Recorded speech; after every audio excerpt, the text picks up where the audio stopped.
A value I see held by so many of you bookkeepers and accountants is loyalty. And it's such an honorable quality, but it can actually become detrimental to the health of your business and maybe even yourself. Sometimes we value loyalty so much that we think we must persevere for the sake of loyalty and maybe money too. So in today's episode, I'm going to jam on this topic, which was inspired by one of my alumni of the Bookkeeping Business Accelerator. Hey, and welcome to the Ambitious Bookkeeper Podcast. I'm Serena Shoup. I am a CPA, a mom of three, and I'm running a virtual bookkeeping business mostly from my home. You're in the right place if you're a bookkeeper, accountant, or an accounting student, and you know that your purpose is bigger than sitting in a cubicle. If you're ready to learn some actionable tips and strategies to help you start and grow a bookkeeping or accounting business, I hope you stick around.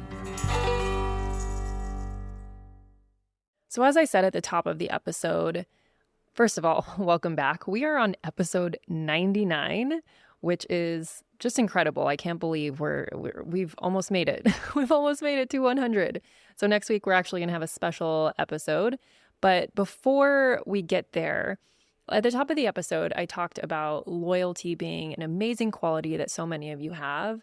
And this being inspired by one of my alumni of the Bookkeeping Business Accelerator, which is in fact open for enrollment as you're listening to this, if you're listening when the episode drops. And it's always actually open for enrollment, but right now we're running a special price and some special payment plan options to make things a lot more accessible to people. But anyway, one of my alumni a while back had submitted a comment or a question, and it goes like this. I am right now going through making the decision whether or not to transition a client to another service provider, so essentially getting rid of a client. I made the decision to go forward as I think that's what's best for me and the future of my company, but the doubt and questioning yourself are so real. I think the old days of serving a client long-term and prioritizing them was the focus of businesses. And now I think it's prioritizing yourself in the client relationship. I think I'm somewhere in the middle right now, and it's a hard call. I want to be loyal and also not stay in a situation that doesn't seem like it's working. Not sure if this makes sense, but I hear a lot about just walking away from clients, and I really struggle with the loyalty part. I know a lot of others do too. Loyalty is a good character trait, so how do we balance that in our businesses? So this was so awesome to be able to provide kind of some insight around this. And I'm not going to claim to have this perfectly down because I think we all struggle with this to some extent of knowing when to draw the line and walk away in business and personal, of like balancing, persevering, and just like sticking with your commitments versus what is actually best for my business and me as a human. So as a bookkeeper, it's really not uncommon to be attached to your clients. A lot of us build really strong relationships with our clients over time, which can make it difficult to know when it's time to let go, especially if you had, certain clients when you first started your business. You feel like they've grown with you and they've been around forever. But just the same as with team, like the clients that you had initially may not be the right clients for you now in your business journey. You may have outgrown them. And that's the same thing with team. The team that were with you at the very beginning of your business may not be the ones that are a good fit as you grow. Not always, but you've always got to kind of make that evaluation. However, it is important to remember that running a bookkeeping business is not all just about relationships. It's also about making decisions that will ensure the long-term success of your company. Balancing loyalty to clients with prioritizing yourself and your business can be a really challenging task, but it is essential to running a successful and sustainable business. One of the most important things to keep in mind when you're trying to balance loyalty and prioritizing yourself is that you are running a business. This means that your top priority is the success of your company. And while it's important to build strong relationships with your clients, you also need to make sure that you're not sacrificing the long-term successes of your business for the sake of a client relationship. So for example, keeping a client that maybe is in an industry that's more complex than the rest of your clients, making it harder to outsource the work to a team member, and maybe keeping you on the hook for delivering to that client really isn't fair to you or the client. When you start to look at things this way, that it isn't just unfair to you, but also to the client, you can see that you're actually maintaining a sense of loyalty to that client and making sure that they are served well. You can be loyal to somebody and not have to be the one fulfilling what they need, right? You're maintaining that loyalty by realizing that you're not quite the best fit for their needs. And that's making sure that they're served well. And if you can't serve them well because you as the owner don't have time to be working on that particular client because you're doing all the things that need to be done to run the business, you're mentoring your team, you're talking to those other clients and maintaining all these relationships, and if they truly aren't a good fit, you're doing them a disservice and ultimately you're out of integrity. Now, what about like that soul-sucking client? If a client is causing more stress than they're worth, it's probably time to let them go. And I think we've all dealt with the client that expects the world and pays the least, causing us to resent them, to dread answering them. And when you don't treat them at the same level as the rest of your clients and with the same care, you're likely already damaging your reputation with them and giving them a bad experience. So that's not really loyalty either.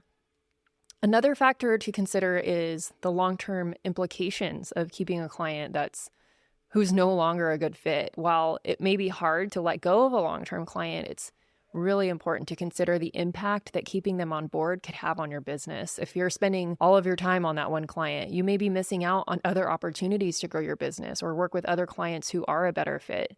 I can't tell you how many times that this has happened for me and other students in my program. Once they finally rip off the Band-Aid and get rid of that soul-sucking client, almost immediately they either have a new lead or maybe someone even signs a proposal and they've not only replaced that client, but they've replaced that client with a better fit client and most likely a client that pays more and maybe will be easier work, right? Maybe not, but it could be. If it's a better fit client, it likely is inherently easier work. It's essential to evaluate each client relationship with a critical eye and determine whether it really is worth the time and energy that you're putting into that relationship. So much of this can be avoided when you get real about who you actually want to serve and build in processes in your business to weed out potentially bad clients, which is something that I cover in the Bookkeeping Business Accelerator, which, by the way, shameless plug here, it is on sale right now. If you're listening when this episode first airs, we're running a promotion from May 22nd to May 26th and offering different payment plan options as well to make things much more accessible. But it's also really important to be honest with yourself and your clients. If you are feeling burnt out, overworked, or frustrated with a client, it's very essential to take a step back and evaluate the situation. In last week's episode, I talked about maintaining communication with current clients first and foremost. This is no exception, right? If you're feeling burnt out, overworked, or frustrated with a client, you have to communicate that as hard as it is. It's really important to have open and honest conversations with your clients about your concerns to just see if there's a way that you can make things work. And if not, it's probably time to part ways. It may be difficult to have these conversations. They can be crucial, though, in maintaining the long-term health of your business. You'll stress out leading up to it, but something I always try to remind myself of is, this sounds really cliche. I don't even know how this popped into my head, but short-term pain for long-term gain. This crappy feeling will only last if I never have that hard conversation. I'm going to say that again. The crappy feeling you have about this will only last if you never have that conversation. If you decide to have the conversation, you will be able to move through the crappy feeling that you're having about the situation. And it is not your responsibility to worry about managing someone else's reaction or their feelings about it. And this is just business.